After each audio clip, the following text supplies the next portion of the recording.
2 Samuel chapter 12. Ang message ni Nathan kay David.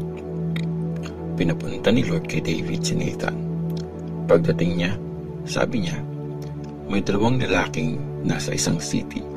Yung isa mayaman, yung isa mahirap. Yung mayaman, napakaraming tupa at kambing at baka. Yung mahirap naman, meron lang isang maliit na babaeng tupa na nabili niya. Inalagaan niya ito at lumaki ito kasama niya at ng mga anak niya. Kasalo niya ito sa pagkaing meron siya at umiinom kasama niya at kinakalong niya ito. Parang tunay na anak ang trato niya dito. Isang araw, may bumisita sa mayamang lalaki pero ayaw niyang magkatay ng isa sa mga tupa o baka niya para ihanda sa dumating niyang bisita. Instead, yung tupa ng mahirap na lalaki ang kinuha niya at hinanda para sa bisita niya. At sobrang nagalit si David sa mayamang lalaki. Sabi niya kay Nathan, "Sumusumpa ako kay Lord. Dapat lang mamatay ang taong yun. At dapat siyang magbayad ng 4 na beses dahil sa ginawa niyang yun. Kasi wala siyang awa." Sabi ni Nathan kay David, "Ikaw ang taong yun. At ito ang pinapasabi ni Lord, ang Diyos ng Israel. Ginawa kitang hari ng Israel at niligtas kita sa kamay ni Saul. Binigay ko sa iyo ang pamilya niya at ang mga asawa niya. At binigay ko rin sa iyo ang buong Israel at Juda. Kung kulang pa yun, bibigyan pa kita ng mas madami. Bakit mo tinalikuran ang salita ni Lord at ginawa ang masama sa paningin niya? Pinapatay mo si Uriah na Hittite. Hinayaang patayin siya ng mga Ammonites at kinuha ang asawa niya. Dahil dyan, laging may mamamatay ng marahas sa lahi mo kasi tinalikuran mo ako. Kinuha mo ang asawa ni Uriah na Hittite para maging asawa mo." Sabi pa ni Lord, "Gagawa ako ng gulo sa sarili mong pamilya. Sa harap mo mismo, kukunin ko ang mga asawa mo at ibibigay sa ibang lalaki. Makikipag-sex siya sa mga asawa mo habang nakikita ng lahat. Pasikret mong ginawa yon, pero gagawin ko yon sa harap ng buong Israel. Nakita ng lahat." Sabi ni David kay Nathan, "Nagkasala ako kay Lord." Sumagot si Nathan, "Pinatawad ka na ni Lord. Di ka paparusahan ng kamatayan. Pero dahil ininsulto mo ng todo si Lord sa ginawa mo, mamamatay ang magiging anak mo." Tapos, umuwi na si Nathan. Namatay ang anak ni David. Binigyan ni Lord ng sakit ang naging anak ni David sa asawa ni Uriah. Malala ang naging sakit nito. Nagmakaawa si David sa Diyos para sa bata. Nag-fasting siya, pumasok sa kwarto at buong gabing humiga sa sahig. Nilapitan siya ng mga elders ng palasyo para itayo siya pero ayaw niya. Ayaw din niyang kumain kasama sila. After 7 days, namatay ang bata. Natakot ang mga officials na sabihin kay David ang nangyari. Sabi nila, nung buhay pa ang bata, kinausap natin si David pero di siya nakinig. Paano natin sasabihin na patay na ang bata? Baka saktan niya ang sarili niya. Pero nung napansin ni David na nagbubulungan sila, na-realize niyang patay na ang bata. Kaya nagtanong siya, "Patay na ba ang bata?" "Patay na po siya," sagot nila. Tumayo si David mula sa sahig, naligo, nagpahid ng pabango at nagpalit ng damit. Tapos, pumunta siya sa bahay ni Lord at nag-worship. Pag-uwi niya, humingi siya ng pagkain at naghanda sila ng pagkain para sa kanya at kumain siya. Sabi ng mga officials sa kanya, "Di namin maintindihan ang ginawa niyo. Nag-fasting at umiyak kayo nung buhay pa ang bata. Tapos, nung namatay siya, tumayo kayo at kumain.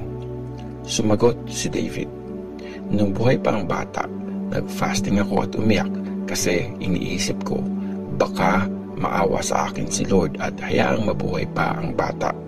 Pero ngayong patay na siya, bakit pa ako mag-fasting? Mababalik ko ba ang buhay niya? Balang araw, susunod ako sa kanya, pero di na siya babalik sa akin." Pinanganak si Solomon. Kinomfort ni David ang asawa niyang si Bathsheba at nagsekso sila. Nabuntis si Bathsheba at nanganak ng isang lalaki. Pinangalanan siyang Solomon. Minahal siya ni Lord, kaya pinadala niya si Prophet Nathan para sabihing Jedidiah ang ipangalan sa bata kasi mahal siya ni Lord. Sinakop ni David ang Raba.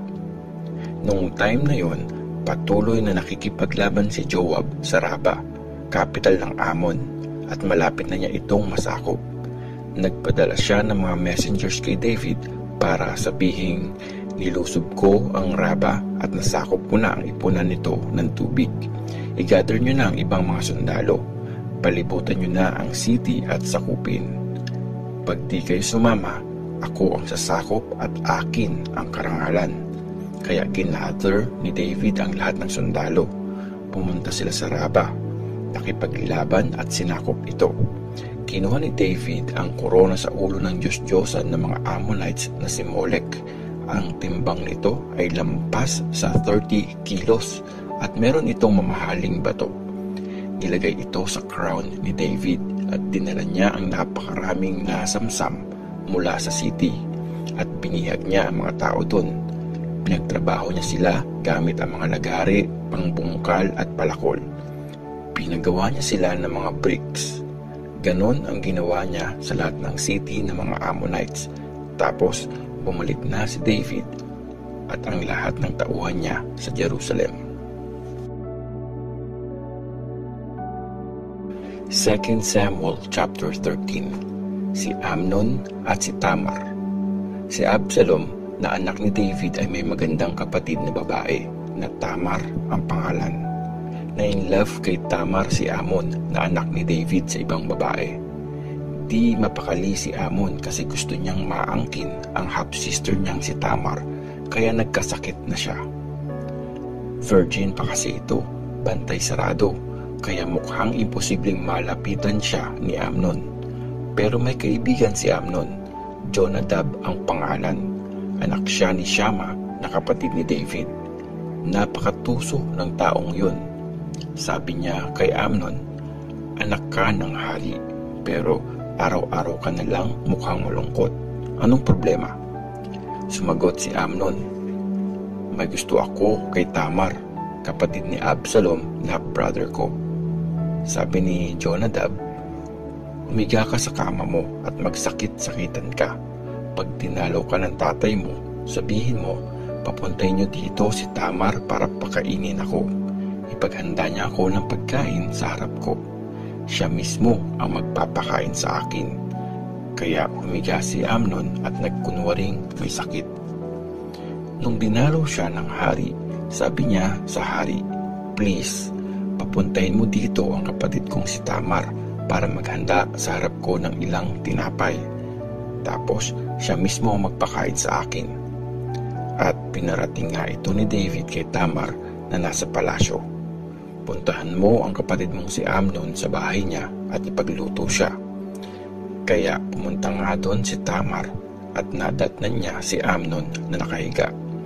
Kumuha si Tamar ng minasang harina at hinanda ito para gawing tinapay habang nakatingin si Amnon. Tapos niluto na niya ang mga tinapay. Kinuha ni Tamar ang mga ito mula sa lutuan at hinain sa harap ni Amnon, pero ayaw niyang kumain. Sabi niya, "Lumabas kayong lahat na nandito." Kaya lumabas silang lahat. At sabi ni Amnon kay Tamar, "Dalhin mo yung pagkain sa kwarto at ikaw mismo ang mag-serve noon sa akin." Kaya kinuha ni Tamar yung ginawa niyang mga tinapay at tinala sa kwarto ni Amnon na half-brother niya. Pero nung iaabot na ni Tamar ang mga yun sa kanya, bigla niyang hinila si Tamar at sinabi, "Halika, mag-sex tayo." Sumagot si Tamar, "Wag, kapatid ko. Huwag mo akong puwersahin kasi bawal yan sa Israel. Huwag mong gawin ang masamang bagay na ito. Paano ako? Wala na akong mukhang maihaharap sa mga tao. At ikaw, ituturing kang basura sa Israel. Kaya please, kausapin mo na lang ang hari at siguradong ibibigay niya ako sa iyo." Pero di nakinig si Amnon at dahil mas malakas siya, nagawa niyang pagsamantalahan si Tamar. Pagkatapos nito, sobrang nagalit at nandiri si Amnon kay Tamar. Mas matindi pa kaysa pagkagusto niya dito.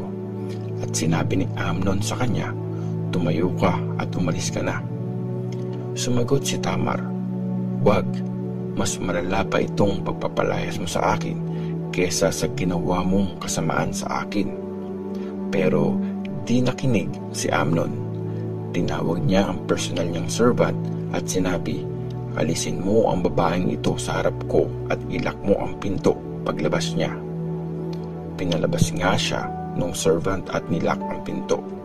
Suot noon ni Tamar ang long sleeves na robe na sinusuot ng dalagang anak ng hari. Nilagyan ni Tamar ng abo ang ulo niya at pinunit ang suot niyang damit. Pinatong niya ang kamay niya sa ulo niya at umalis habang umiiyak ng malakas.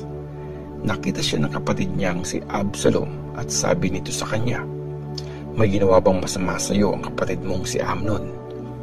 Huwag mo muna itong ipagsabi, kapatid ko. Kapatid mo siya. Huwag kang masyadong mag-alala."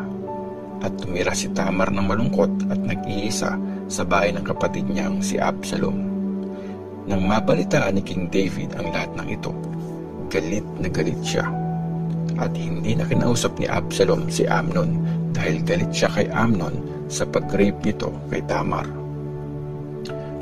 Ang ganti ni Absalom. After 2 years, nagpapiesta si Absalom para sa pagpapagupit ng mga tupa niya sa Baal Hazor, malapit sa Ephraim.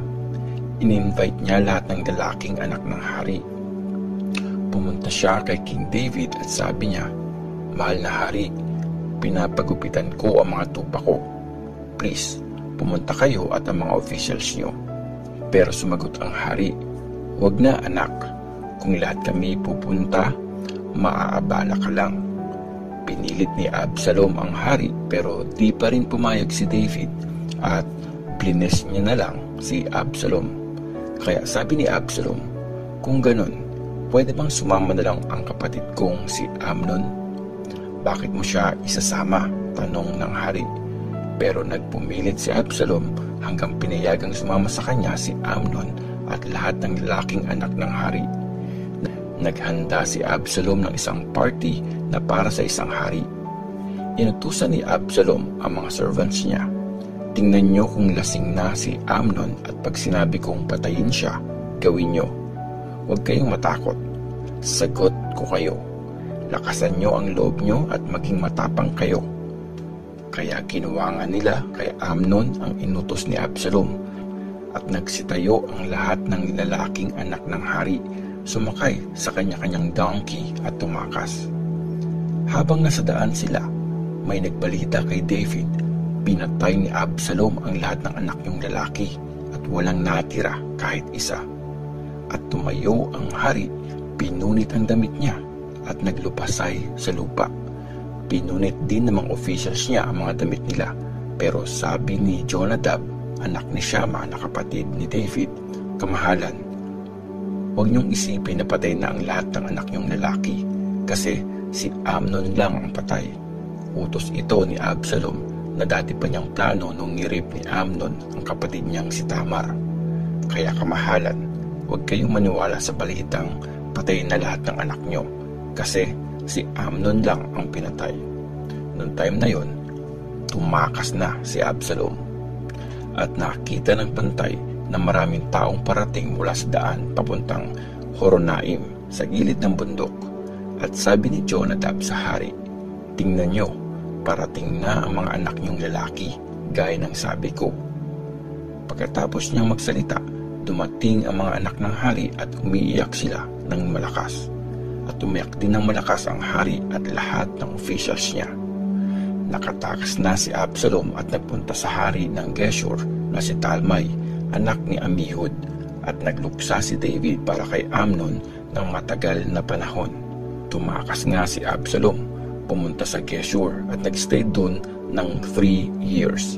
Pagkatapos makamove on ni David sa pagkamatay ni Amnon, na-miss niya si Absalom at gusto niya itong makita.